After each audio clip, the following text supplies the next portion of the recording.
So all the students are joined on Zoom. But I asked them to come here. None of them are in this on demand. Worst attendance is very sad. So all the students of C, you should join in person if you can.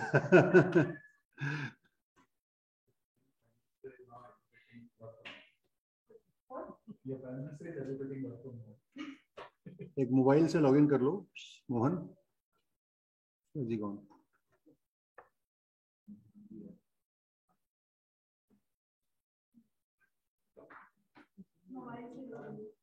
Mobile से login कर लो और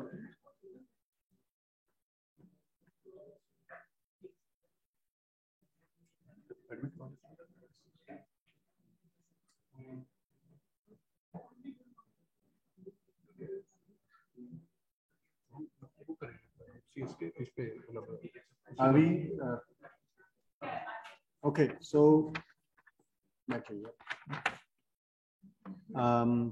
so I don't know if it's working. Is it working?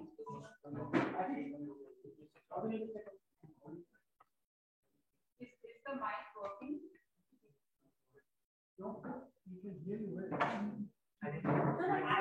We can hear you. I think you can hear me, but apparently there's some. Mobile से login कर लो और host बन जाओ इसको फिर होस्ट डिसेबल कर देते हैं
Okay, so a very good afternoon to all of you.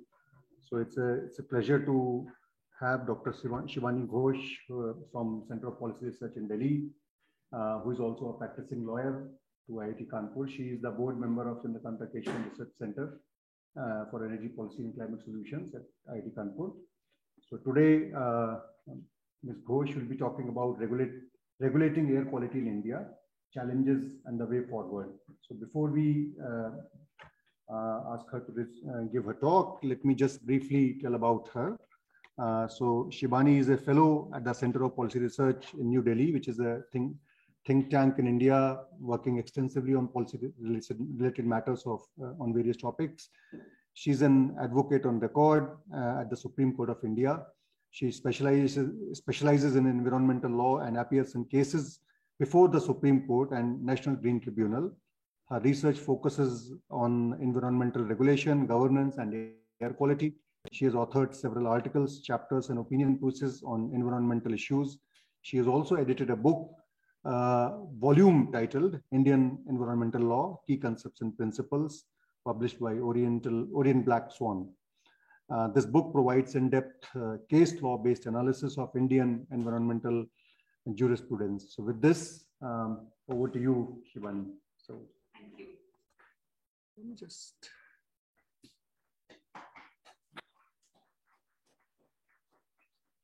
just do a couple of security related things here so that there is no hack here.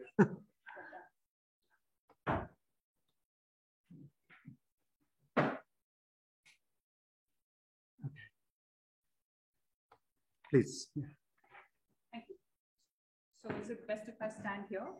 Is that? Yeah, that may be better, but okay. No, whatever is easiest for all the infrastructure that's in place. Yeah.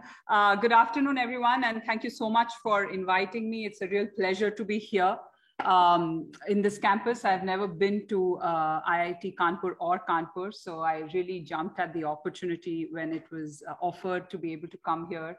And be amongst all of you. I've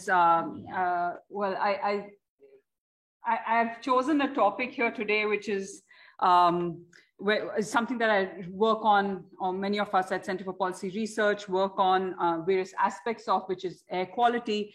But given my training in law, I thought I'll give kind of an overview, kind of an angle to it, which is on regulation, governance, a bit of the legal aspect, which perhaps may be something new, something to for some of you who are working in these areas, related areas of environmental policy making, or are interested, may find this of some interest. So I'm not sure how you want to. I'm happy to kind of give a talk for about 25 minutes and then open this up for questions and answers. But I also understand some of this might be a bit legal technical. So if you have any specific questions and want me to stop and explain something or go back, I'm happy to take questions while I go ahead. So perhaps some of you in the room know, are experts on the technical side of air quality and air pollution and emissions and pollutants and measuring and monitoring. So please do forgive me if I'm using some technical words or using them wrongly, but the intention is all good. So today's talk, I thought I'll kind of focus more on the challenges and what I think could possibly be the way forward. And of course, this is just identifying some of the challenges and some of the ways in which we can perhaps change our regulations, think of reform, and there are many other ways, I'm sure, and I'm happy to get into a discussion about them as well. Okay.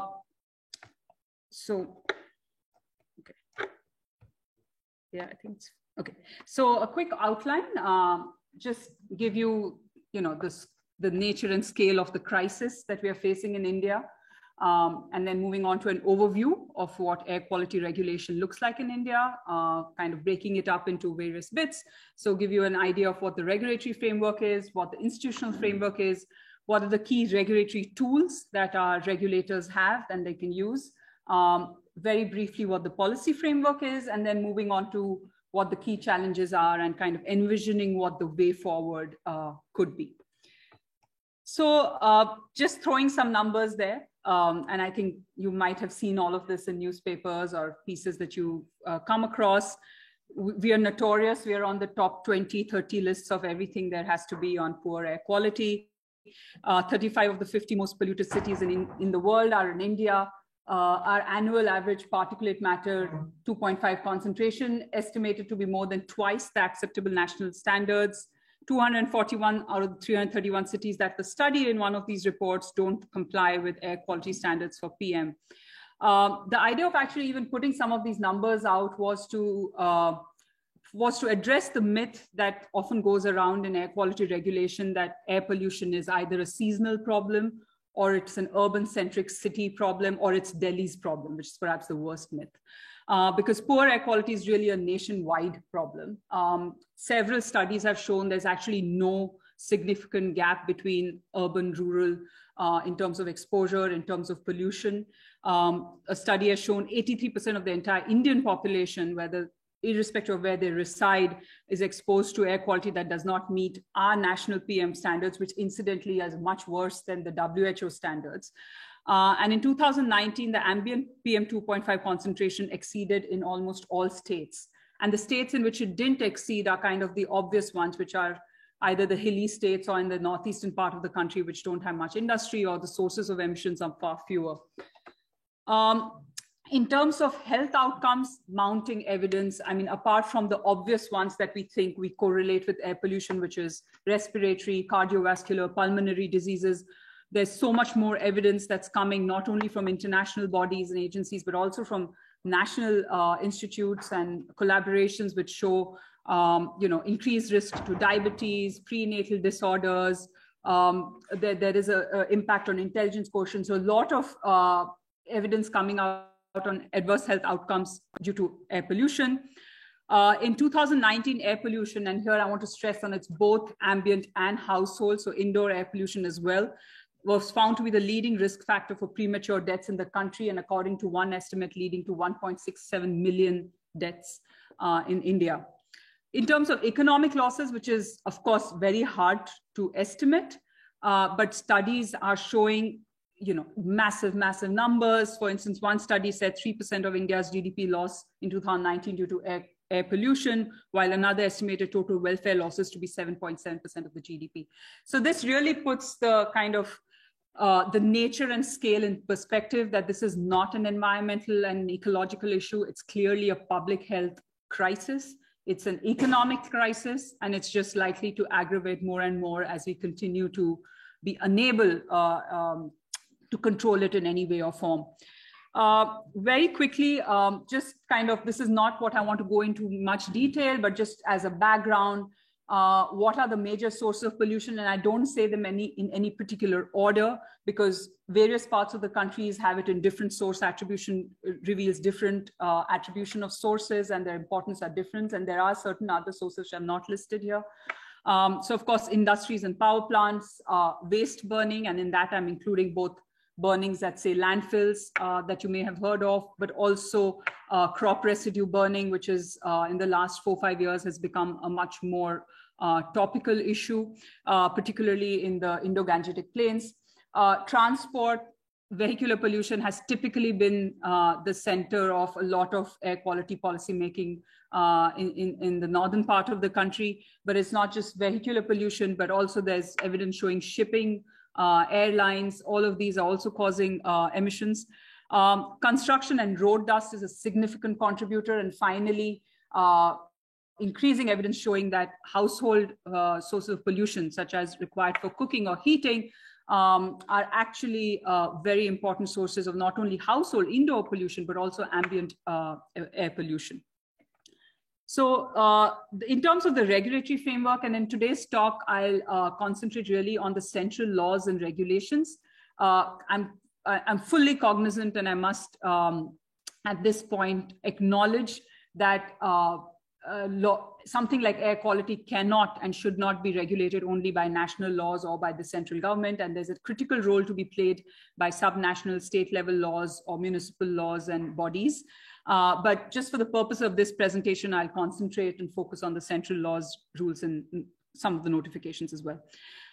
So the two, and I'll not go into too much detail, just kind of giving you a flavor. The two of our earlier laws which are relevant are the Water Act and the Air Act. The reason I put Water Act is because our main regulators, the Central Pollution Control Board and the State Pollution Control Board, as well as pollution control committees in every union territory, are actually set up under the Water Act. So the composition, the powers and functions actually flow initially from the Water Act of 1974, and that was subsequently expanded under the Air Act. Air Act is, you would think the air is comprehensive with regard to issues of air pollution in India, but they're not. It is not. The Air Act actually concentrates only on big point sources of pollution, so mainly industries, power plants, a little bit on vehicular pollution, but even not that much. But the reason why Air Act is important is because all the powers of the pollution control boards with regard to air quality actually flow from the Air Act. And when we hear of things like if any particular standard has been issued or consents have been issued to particular factories or sources of emissions, those are all issued under the Water Act and the Air Act. The other law that is quite relevant and important from the perspective of air quality is actually the Environment Protection Act 1986, which came later on. And the reason, apart from the fact that it actually regulates specific sources, so SWM is solid waste management, construction and demolition waste. So those are specific sources of air pollution.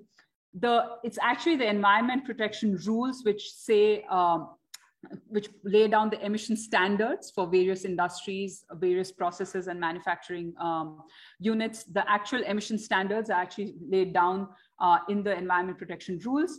Apart from that, of course, we have the EI notification, the coastal regulatory zone notification. All of these, though, do not sound like they are focused on air quality, but given that they lead to industries or development projects either being allowed in a particular place or disallowed or in some way regulated in an area, in that sense, they are relevant for the purposes of air quality in a particular area. The other two laws that are relevant, and just to kind of give you a sense of what's there, is the National Green Tribunal Act, which set up this specialized court called the National Green Tribunal, which deals with a lot of these cases relating to air quality. Earlier, we would hear the Supreme Court, and we've heard a lot of, the Supreme Court, one of the reasons it's quite famous, called the Green Court, called an activist court, and there is some debate about that, is the famous CNG case where the court directed the public transport in Delhi to move from diesel to CNG. So many of those kind of cases are now actually heard by the specialized court called the National Green Tribunal. This other new kid on the block is a law passed in 2021, which is a Commission for Air Quality Management in NCR and adjoining areas. It's a mouthful. It basically set up this new institution called the Commission for Air Quality Management, CAQM, which is focused on air quality in the National Capital Region and areas around it. It's very new. Its functioning we're still trying to figure out, and I think the Commission itself is trying to figure out its powers and functions and how it can implement its mandate. Just those were all basically environmental laws, but there are of course several other laws which are relevant, but they don't fall necessarily in the ambit of environmental laws. The Motor Vehicles Act, because when all of us who have vehicles, we need to get PUCs. You may have heard about the Bharat Stage BS4, BS6 standards that most vehicles now have to comply with. That's under Motor Vehicles Act and the rules. And there are, of course, many other laws we can think of which are either directly or indirectly in some way either causing air pollution or could be used as hooks to mitigate air pollution, such as the Energy Conservation Act and then electricity. Yes, please. On the air quality laws, so has the law become more stringent, or in terms of regulations? Yes. Like have the norms remained the same, or norms have become more stringent? And is there a progression on that line? Right. Oh, it's an interesting question. I mean, I think, first of all, they kind of operate in different spaces. So it's within this, there is no kind of a linearity in time. But there are, for instance, under the EI notification, one could argue that some of the provisions have become more lenient. In fact, in environmental laws, more generally, there has been a move for ease of doing business, which has meant that a lot of things, including air quality standards or requirements to meet that, have become more lenient. Yeah, so I mean, in the sense, you have to meet, it's easier to meet them if that, yeah, exactly. On the other hand, you could say, I think, to answer your question in spirit rather than letter, that it may not have changed. If something has not changed in the book, the implementation could also have become more lenient. In a sense that the regulator has too much to do and just looks the other way. So that's something that I think in the institutional framework, I want to particularly emphasize on that, all this is nice and fancy and there's a lot more behind this, but really it comes to the people who are on the ground who have to actually implement the regulation, the regulators themselves who are highly incapacitated to actually do all of this. The only place where they progressively became more stringent is our BS standards. Yeah, you're right. And some would argue that the Supreme Court was the backstop there because while I won't take credit away from where it's due that the central government did come up with the standards, you're absolutely right. I mean, in that sense, yes. But there was a very, very strong pushback in actually implementing the deadline, which the Supreme Court kind of had held fast. Yes. So in that sense, I think when we're discussing the institutions, I think the judiciary in that sense does in some ways play an important role. And as I said, of course, there are subnational laws and regulations which are very important. I'm not going into details, but for instance, if you're looking at waste burning, stubble burning, construction waste, all of this actually requires municipal, urban, local bodies to play a much more active role. And even by law, A lot of the powers and functions lie with urban local, municipal corporations, urban local bodies, state governments, than the central government. Yes. The Energy Conservation Act and Electricity Act. Yes. Is there any common between these two acts, or there are no commonalities between these? I honestly, I should not speak to it because I don't work in these areas. But I mean, I'm just thinking that in terms of, for instance, power plants and emission standards relating to power plants, those are, while they're issued by the Ministry of Environment, the regulators that are set up under the Electricity Act will have a say in terms of how those emission standards are actually implemented. At the same time, the Energy Conservation Act and the structure under the Energy Conservation Act comes into play because how efficient are the power plants and things like that. But I cannot honestly give you answer that question directly, unfortunately. Okay, so as I was talking about the institutional framework, as a colleague of mine calls it an institutional thicket, because there's really, given that we have multiple sources and then we have multiple levels of governance, it's really a network, very intricate network of institutions working, and sometimes there's very little clarity on where the accountability lies, which is of course one of the major problems and challenges. At the central level, of course, the Ministry of Environment, Forests and Climate Change, which is a nodal agency, but recently, in fact, Ministry of Earth Sciences is also moving towards engaging with that, which makes sense, of course. As I said, the pollution control boards, both the center and the state pollution control boards, which are set up under the Water Act and the Air Act, they are responsible for point source of pollution and issuing consents, regulating the conditions and enforcing the conditions and monitoring their compliance. Environment departments in every state. I mentioned the newly set up Commission on Air Quality Management and its predecessor, which some of you may have heard of, the EPCA, which was in place for about 20 years. It was set up by the central government on direction of the Supreme Court. And it basically had the jurisdiction to look at air quality in the National Capital Region. Of course, it had a wider ambit, but that's what it focused on. Then there are appellate authorities under the Water Act and the Air Act as well. And finally, the urban local bodies, as I mentioned, which are increasingly expected to play a role in air quality management for reasons that we can discuss a little later. The other two kind of angles to this institutional framework, and these are not regulators. I think the first 6, as I've highlighted up, could be considered to be government agencies, regulators in some senses, or even decision-making bodies, is the judiciary and also the role of the private person or the citizen. So the judiciary, as I mentioned earlier, of course, has played a very important role in environmental cases, but in particularly in air quality related cases. It's identified the right to clean air as a right under Article 21, the right to life. Then there have been various judgments of the Supreme Court and the High Courts, and now more recently of the National Green Tribunal, such as the switch to CNG. I just talked about Bharat Stage 4 and 6. There have been regulations passed on use of firecrackers during Diwali, and the introduction of green crackers, which led a lot of us puzzled because we didn't know what they were. I think there is still lack of clarity on that, but apparently those are allowed. And the issue of stubble burning, which was before the court for a few years. At one point, they were taking it very strictly, and they said every farmer to the Chief Secretary of Punjab will be individually held responsible if we find even one fire. 2 days later, they softened their stance and said, no, we must incentivize it and things like that. But that stubble burning issue is now more before the Commission on Air Quality Management and not so much before the Supreme Court. And finally, just the role of the private actors or the citizens. Of course, a lot of advocacy happening in North India, but I think it's many other parts of the country are also now actively advocating for clean air and kind of really putting the limelight on what's causing the air quality crisis, air pollution crisis in the country. And media, of course, is playing an increasingly important role in all this. But also just want to point out, that there are a lot of third parties or private players now involved in regulation.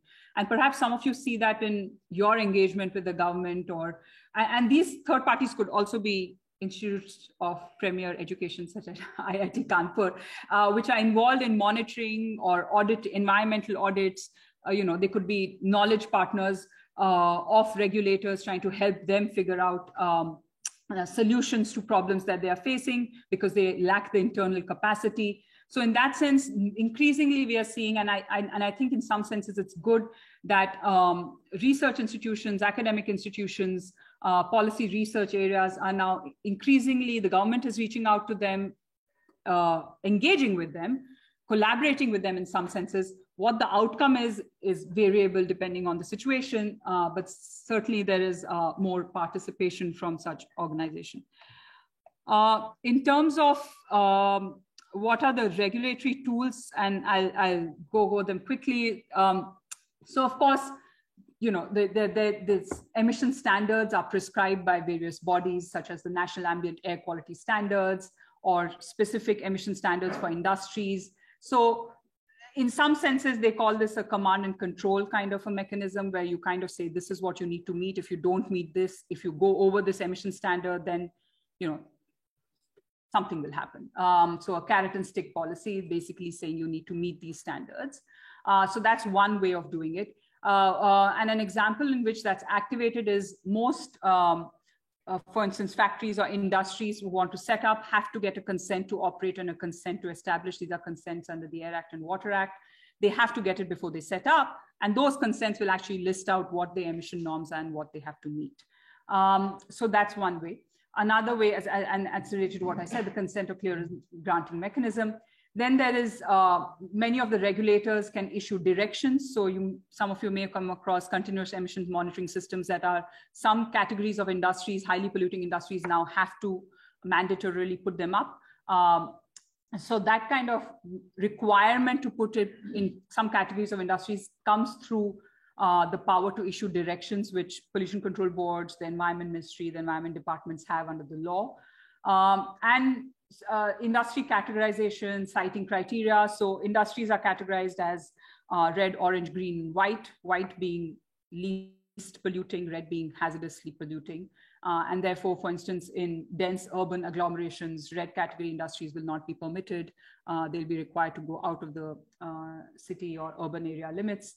And similarly, there are other citing criteria, such as if it's a critically polluted area, then certain industries will not be permitted there.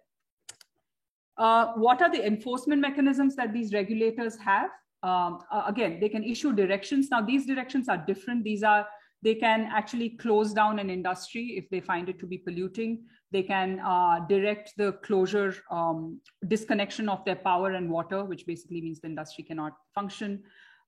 They can give other directions, such as you have to put in this kind of mitigation, emission mitigation equipment has to be put up in your industry, otherwise we'll not allow you to function. So these are the kind of directions that they can issue.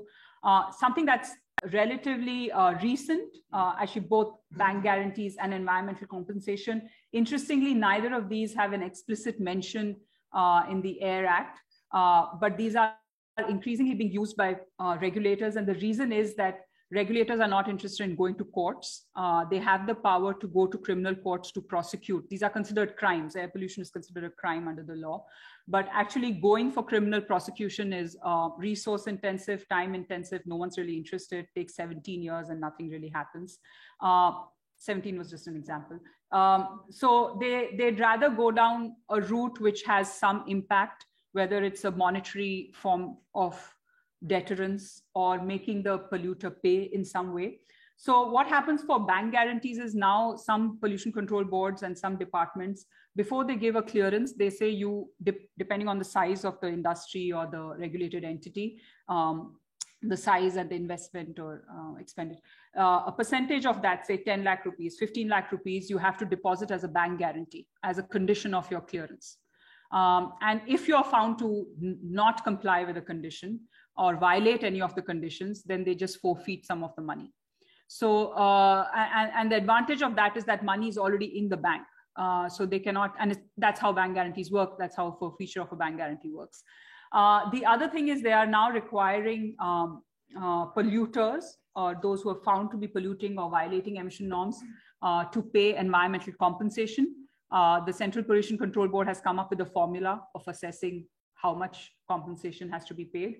A lot of the states have either adopted that or customize it in some ways.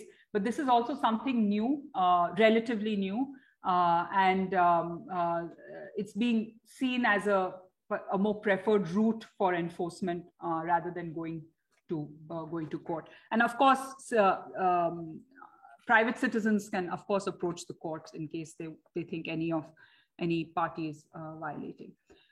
Very quickly, we have a network monitoring program, which has 804 monitoring stations and 395 continuous ambient air quality monitoring stations. There's an air quality index, which is a formula to tell us, is it a severe day? Is it a very good day, bad day, something? And it's color coded. And I'm sure many of you have seen that Delhi is mostly in the most hazardous, severe area. The latest kind of policy move has been the National Clean Air Program 2019. Before this, we didn't have an air quality focused policy. Interestingly, it has actually got a reduction target of 20 to 30% in PM levels by 2024, taking 2017 as a baseline. Several other aspirational goals. But what is interesting is that it's city specific. It acknowledges the importance of regional level planning, but it actually identifies non-attainment cities. The funding is through cities. Most of the actions envisaged under the NCAP are city level, which in some senses, some people have called as a slightly blinkered vision towards air quality management. It also has funds attached to it, which I think is quite important. And there's some numbers here in terms of how much funds have been allocated for 117 cities, about 472 crores, and of which only 227 crores have been utilized. And please understand that this is 227 crores for 117 cities. So that's the amount of, it's not even peanuts, I don't know what it is, to what one should call it, but that's the money that we are thinking of to clean up. And this is cities, not the rural areas, not at the regional level, right? But some more good news is that the 15th Finance Commission has given some grants for 5 years, which is slightly more significant, 12,139 crores, but spread over 5 years for 42 million plus urban agglomerations. But this is where it becomes key. The money goes not to pollution control boards, but it goes to urban local bodies. So it will go, for instance, say Kanpur Municipal Corporation or the Kanpur Municipality or Nagpur. Now, the question is, do these urban local bodies have the capacity to actually spend this kind of money, right? There's a question of capacity in state pollution control boards, right? Which are like 40-year-old organizations, experts in pollution control. And here the money is going to urban local bodies who we all know are spread thin on various issues in which air quality is perhaps 53rd. So that's where the money is. And of course, there are many government schemes which are incentivizing things like LPG, the Ujjwala program, which is now on a hold, but it did have, a lot of studies show, have significant improvements in indoor air quality. And there are subsidies to electric vehicles and things like that, which are other kind of policies that are in place. Civic bodies, the municipalities and civic bodies to which the money goes, do they also have an understanding of the issues? No, we don't think so. First of all, this is all very new. I mean, the money has just started coming in. It's 2021, 22. But I think all of us who've worked with government, and we've spoken to others who have worked with ULBs, have categorically said they don't have the ability. I mean, they don't have the ability, and I think it'd be fair to say that they have other priorities. I mean, what I was trying to say is that they might somehow spend the money. Yeah. But is the money going to be spent? Absolutely. on the right thing? Absolutely. You're absolutely right. They may say, so for instance, they may spend all the money they get, say they get 10 crore a year, they may spend it on one smog tower. And we could discuss the impact of a smog tower and wonder if 10 crores could have been better spent somewhere else. Or they could spend 10 crores on filling potholes. You could think, okay, that could reduce road dust, but maybe that money could have come from somewhere else and not money. But one thing is that these are interestingly performance-based grants. Now, this was deliberately done that every year you'll get only a percentage of what's allocated to you based on how well you did earlier. Now there's a question mark there. Now, how well they did earlier is based on how well they were equipped in the first place, right? So there's kind of a circular logic here, and it's certainly a challenge in terms of who has the institutional heft to solve this problem.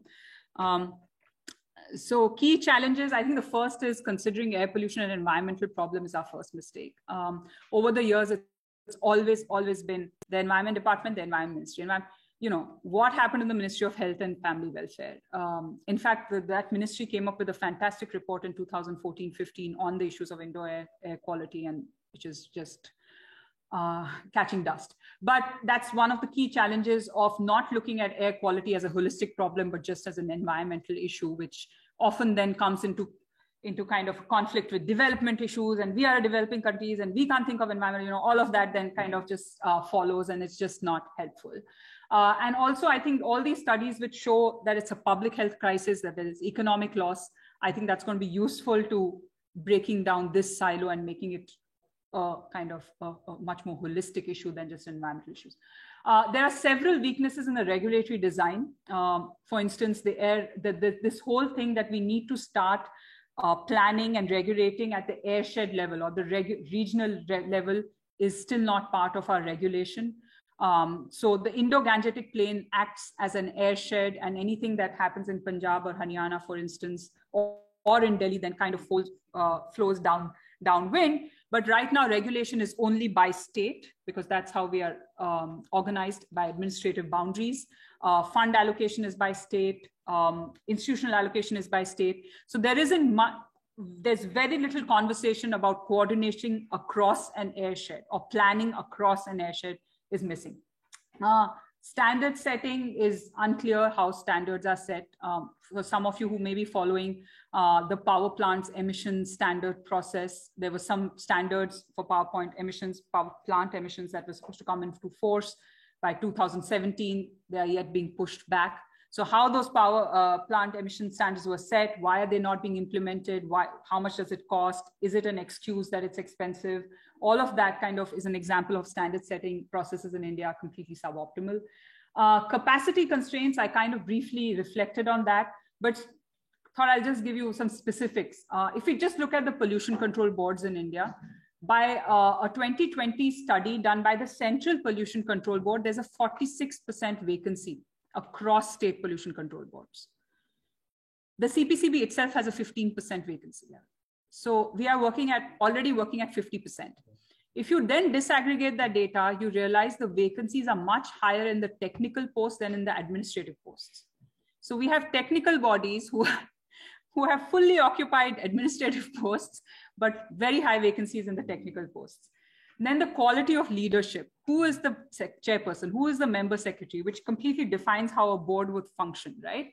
So there are several examples, and this issue has actually gone up to the Supreme Court, where people who do not even have a basic bachelor's of science degree or even a college degree are heading pollution control boards.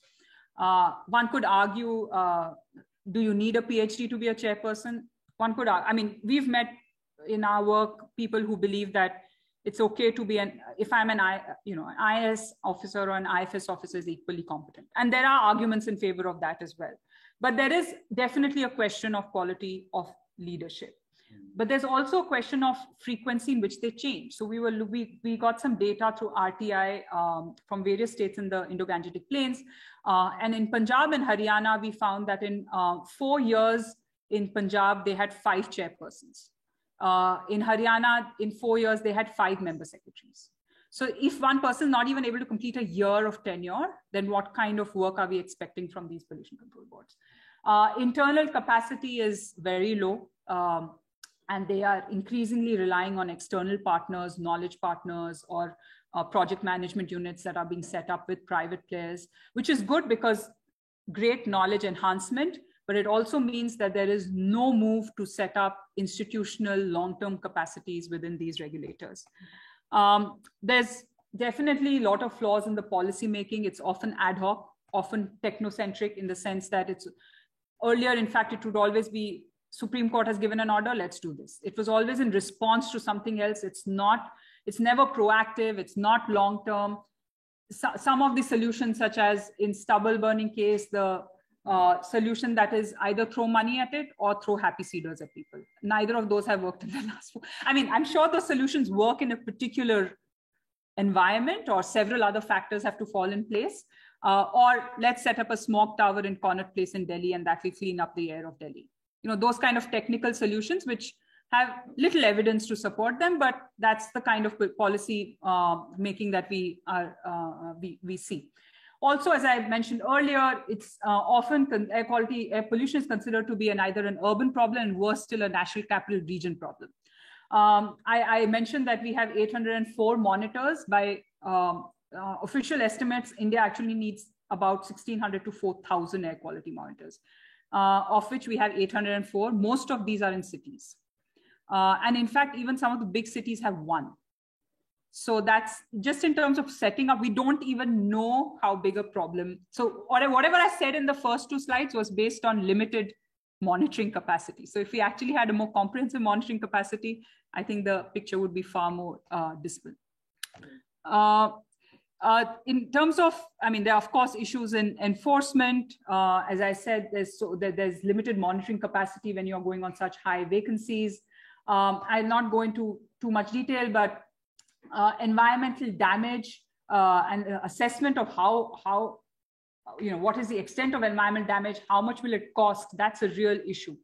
So if we are going to ask a polluter to pay, how much does the polluter pay? How do you quantify the impact of air pollution? Because they're obviously direct and indirect, and downwind and upwind and all that. So there's a major issue of assessment of environmental compensation, environmental damage. Lack of transparency, accountability. Where are the funds being spent? As you correctly pointed out, how are they choosing projects? Why are they choosing, water sprinklers over something else? So there's definitely a question of that. And finally, and I think this is really, I think important, is that hard regulation is not enough for air quality management. And by hard regulation, I mean all those laws that I said in the first slide. Issues such as stubble burning, houses, air pollution, these are not going to get solved by telling people, please stop burning firewood, use LPG. That's not, even if you put it in law and made it a criminal act, they're not going to stop doing it, because there's so many other factors that go into using biomass. It's free, easily available. LPG is expensive, not accessible all the time. There are cultural preferences.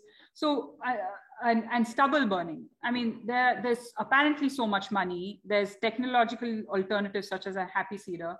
Why did we see the maximum number of farm fires last year? Because there's obviously something there which regulation in itself can't solve. Maybe it's a market-based mechanism. Maybe it's public participation, getting people to talk and understand their problems. Maybe it requires upfront cash transfer. I don't know. But just to make a point here that we can't rely on law or kind of the hard regulation, but kind of regulation plus in some senses to solve this problem. Envisioning the way forward, of course, I think, as I mentioned earlier, airshed level and regional level planning is really what we need to do. We need to have mechanisms for coordination, planning, implementation, which are not restricted by administrative jurisdictional boundaries. We need to have markers for progress. So it can't just be that this city had 5 less severe days of air pollution. I mean, it could have had 25 extra days of very bad pollution, so it doesn't really. So what we need to know is, has the exposure gone down? Have the hospital visits gone down? Some other marker of progress which really reflects on air quality improvements. We need to have nimbleness in law. And by that, I mean that our regulators have to be able to exercise their autonomy. They have to be able, in the sense, have people to be able to exercise that autonomy. They should be able to respond to the situation at that point and not wait for a court case to come and end. There should be a graded, what we call a graded enforcement protocol, that if it's a minor offense, just issue a show cause notice, be done with it. But if it's a major offense, come down heavily on that person. So this kind of a graded enforcement protocol is not currently there, but if it's there, the regulators will be far more empowered. Institutional strengthening, I think I made that point earlier. And finally, I think it's important that measures are taken, all sorts of measures, policy, regulatory measures are all taken against all the major sources in parallel. Because if we prioritize one source over the other, it doesn't help, because each of them are, 1/4 of the pie. So if you manage to solve, say, industries, it doesn't help because, you know, construction waste will just take over that space. So we have to, in some way, through deliberative and technically sound processes, attack all these sources as far as possible in parallel. So I'm going to end there. I think I overshot my time, but I'm happy to engage, you know, take questions or comments.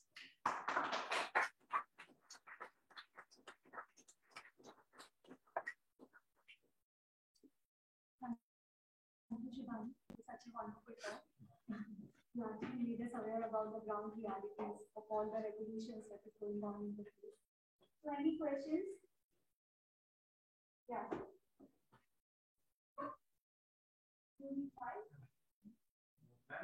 My question was like last year when there was COVID lockdown, air quality was improved by 60%.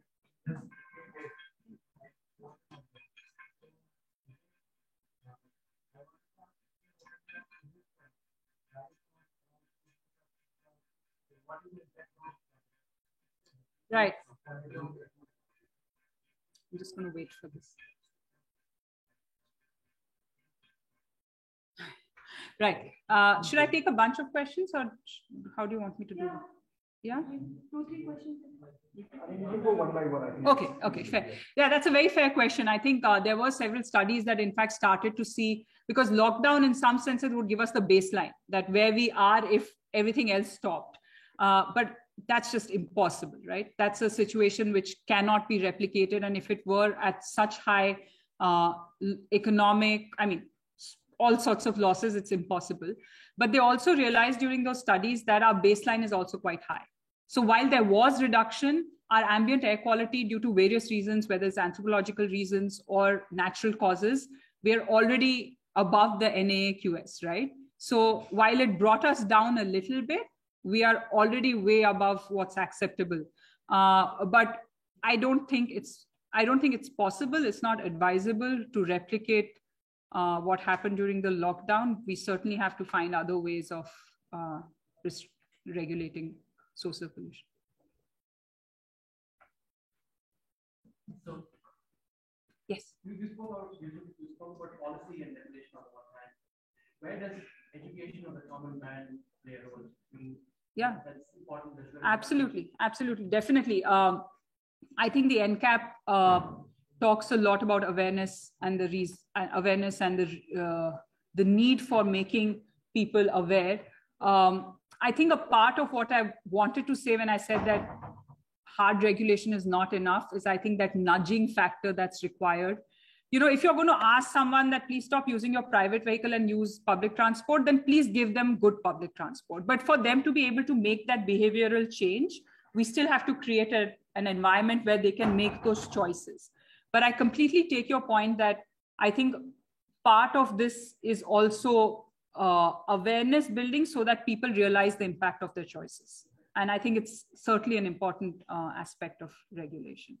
Perhaps not an aspect that's looked at enough, but it's definitely a part of it.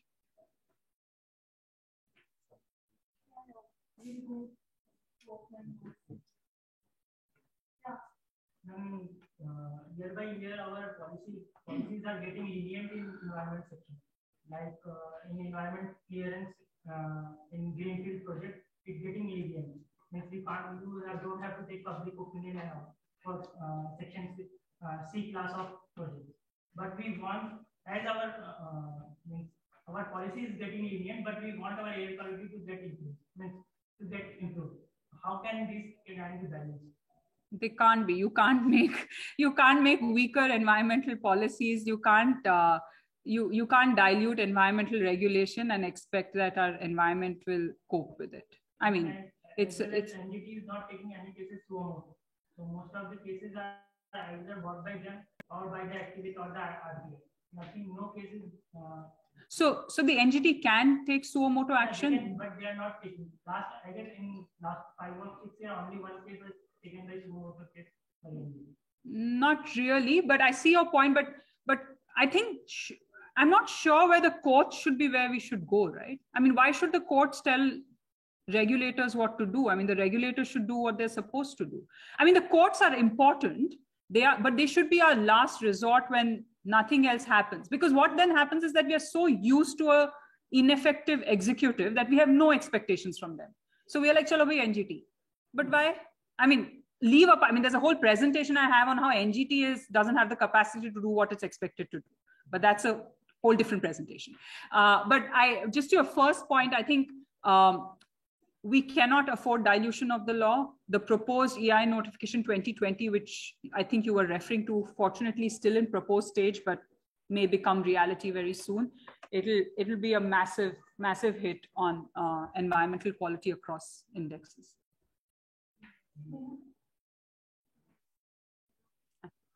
My question is that you showed us all the challenges which are there, and it's welcome to see that there are so many things in place.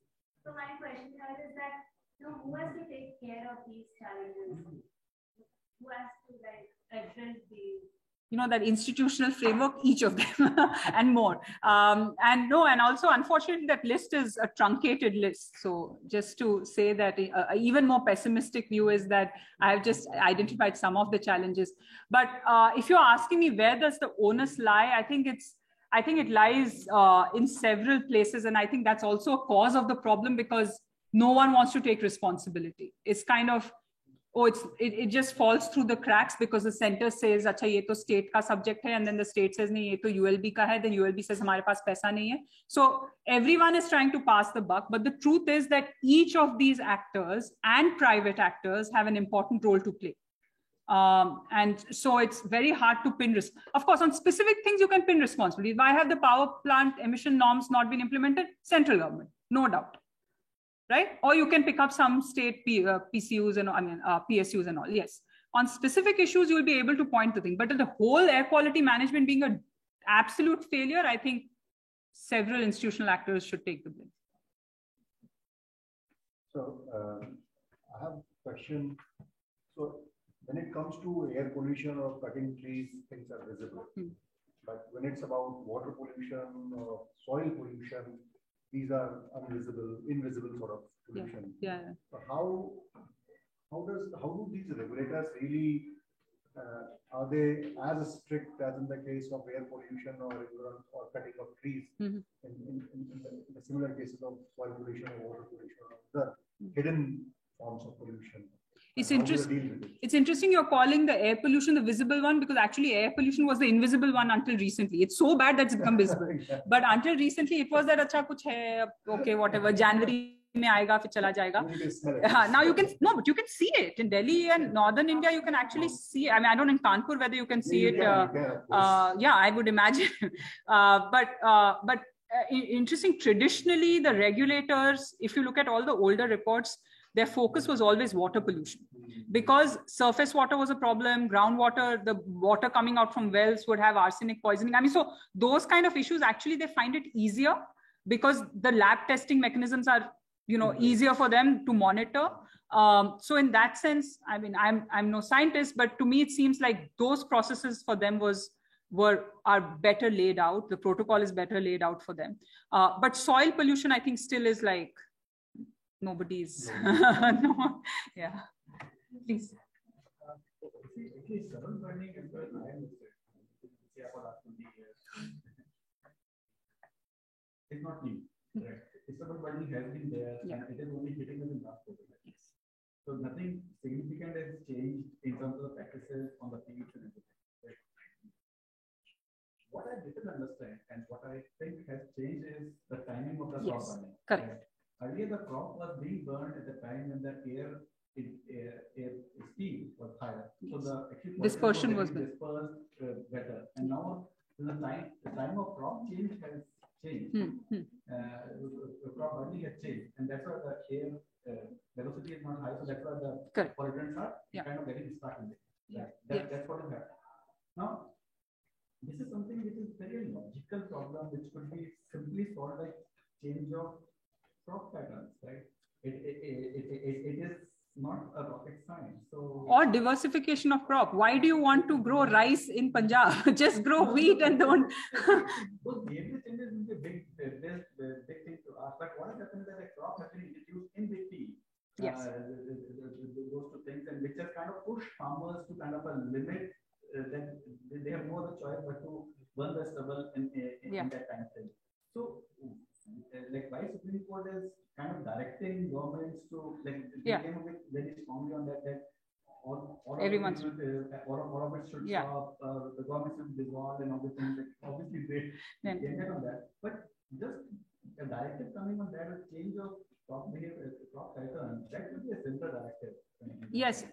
So I don't think the court should be giving such a direction, but you're absolutely right that I don't know why they think it's rocket science, because I mean, I think everyone in this room can think of 3 other solutions to that problem. And you're absolutely right that while crop burning has been happening for a long, I mean, stubble burning has been happening, it's been a kind of several things, such as they introduced a law to conserve groundwater, because of which they didn't allow sowing at a particular time, which pushed back, and which is why, you know, all that their time period window is very short, so they have no option but to.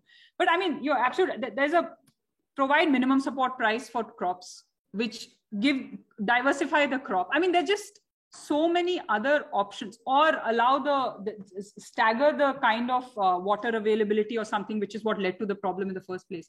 So I think that's, you know, you've really helped me make the point that this technocentric response, that if you use Happy Seeder, your problem will be solved, when you know Happy Seeder costs so much and most farmers will not be able to afford it.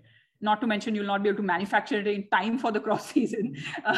So you made the good. Came up and shut down in a few weeks. Yeah, Happy, exactly. So thank you. It's a behavioral and cultural practice Also, for farmers. Yeah. You know, they won't change their cropping pattern until and unless they are, like, you know, just. But they were forced to. They were, because that's what they had the MSP for. I mean, why? And the cost of, anyway, we can please. But mostly still they sow beets, rice, and sugarcane. Yeah, but then, you know, even in that they have different breeds, right? So then some breeds are more prolific, and I mean, I'm sure there are others who can say this better, which have better produce. One person online. We can just tell them to write in the chat box. No, they can't chat, so you can open the chat box and security. So, Let me do that. Okay. Should we just take another question? Yeah. One question. You spoke about so many regulations, the regulatory body. Sure. What I felt, let's say there is an act which was defined for NCR, and then there is an urban local body. Do you think someone may be complying to one of the acts, not be complying to others? What will happen to those? So, like, if there's a conflict between the two laws, like one requires something and the other requires maybe more than that, and then somebody is complying to one of the laws and not the other. Will they be? Yeah, so that problem is particularly glaring with the new kid on the block. So the Commission on Air Quality Management, its functions and powers are almost entirely overlapping with the existing institutions. So the state, what originally the state pollution control boards in the NCR region could do, the CAQM now has the power to do the same thing. So the law says that CAQM will be the overriding factor, but on ground there's utter confusion as to who's. Then better to have one body than having so many, right? I agree, which is why when the CAQM came, there was a lot of pushback. But there was a huge pushback when the CAQM came in, because it came in without any public consultation. The first ordinance came out in 4 days. And there's a whole history behind that as well, because the Supreme Court set up just a Justice Local Committee, like a one-person committee, and the central government didn't want that. So within overnight, they came up with the CAQM ordinance. So whether we want one institution or several institutions is something I think that needs to be publicly debated. What's the body will be based on? Like who will be overriding body? Yeah, well, then, yes, that certainly is a question mark there. It is not being shared. I have a question. Yes, please. So very interesting, very good, very nice presentation. Thank you. Right? So I'm not from the field, so it could be a nice question. So government is installing more and more of these sensors, right? Yeah. Air quality index measurement sensors, and these could be one in a city or could be more in a city, right? But these are like in a particular location in a city. Yes. Right. So they will be generating local data. Yes. And is that local data enough to come up with policies for the entire city? Some areas could have more pollution, some areas could have less pollution. No, not at all. Not at all. I mean, I think the solution is to have as many monitors as possible and to place the monitors strategically. So, I mean, there are places in which they have set up monitors in places like IIT, I mean, not in IIT, but places which are educational institutions which are absolutely green. I mean, what is the point of putting a monitor inside? I mean, what kind of data are you going to generate from there? Exactly, absolutely. So you are absolutely spot on that, you know, one part of the solution is certainly monitoring capacity has to be ramped up. And whether that happens through, I mean, there's a debate and people from IIT Kanpur are also part of the debate in terms of whether more low-cost sensors need to be put and what the validity of those will be. And I think more sensors, the better. I mean, in some cases, you may get poor data, fine, but it's not like this 804 monitoring stations are giving you some 100% fantastic data. But yeah, just a small clarificatory question. Yes, please. So my question was that when you were talking about all these policies that are in place, so one of the things that you talked about was the fact that some of these industries have to give a certain amount of money if they were violating the existing levels of air pollution, whatever is allowed, right? So is it different for different types of industries? The first thing that came to my mind was that these bigger or richer organizations would definitely be maybe okay giving these fines versus say smaller ones. So I feel like, so is it different for these different kind of industries? So first of all, there's a problem there, yeah. and it's a, so there are a few problems here. First of all, there's a big problem in, you know, we have this polluter pays principle in law. Basically, please, if you're polluted, you pay up. But it's unfortunate in regulation, it's turned it over its head and says you pay and then you pollute.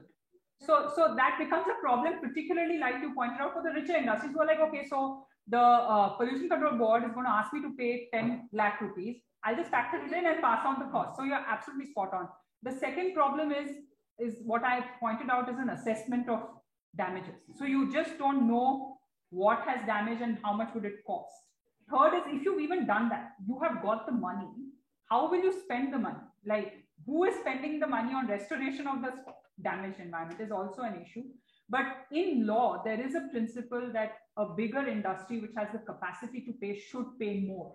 Because the concept is that some of this should be a deterrent. So a 15 lakh rupees would be a deterrent to a smaller company and will be a zero deterrence to a much larger company. So in law, certainly there is a concept where it should be higher for bigger companies. Only 2 more questions are allowed because we are running out of time. Yeah. Now, mainly the focus of the Pollution Control Board was on water and air. But are there any regulations or have there been any cases for maybe solar panel disposals or battery waste disposals or electronic waste? So have there been any recent cases here? So I can't say about solar panel, though I'm sure it will become an issue very soon. But sorry, I didn't mention it because given the scope of the presentation, but e-waste, bio-waste, hazardous waste, all of that actually, there are specific rules under the Environment Protection Act. And for each of them, the pollution control boards do play a role, but there are other bodies also which play a role. So all of these are actually regulated in some sense. To what extent is the question, but there is specific rules for electronic waste. There are different set of rules for plastic. There's a different set of rules for hazardous waste, biomedical waste. There are different regulations for that. So just wanted to ask you, all these acts and laws which have been drafted in India, are these Indian context specific or are they just copies of Western? Good question. Well, it's not just the laws, it's also what we do with it after that. Also, sometimes it feels like we are picking and cherry picking from different. So all of these laws have some kind of historical basis. So for instance, the Air Act, and the Air Act refers to the Stockholm Conference, and 1986 Act came soon after an industrial blast in Delhi and the Bhopal gas tragedy. So there is some historical context to that. But I do agree, not these acts themselves, but sometimes when we have looked at some of the more kind of rules and notifications, we have picked from places which may not be suitable or which may not be exactly customized to the Indian, because some of this is like you are assuming you have full capacity to implement the law. I mean, why are you assuming? Do you not know the capacity? So why would you come up, for instance, you've come up with a commission on air quality management. Have you learned from 20 years of EPCA?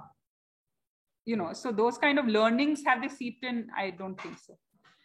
Do we have any questions from our online participants? No, I I think think we're all we set. don't have. So now I would like to invite Professor Garg to give a kind of from our center.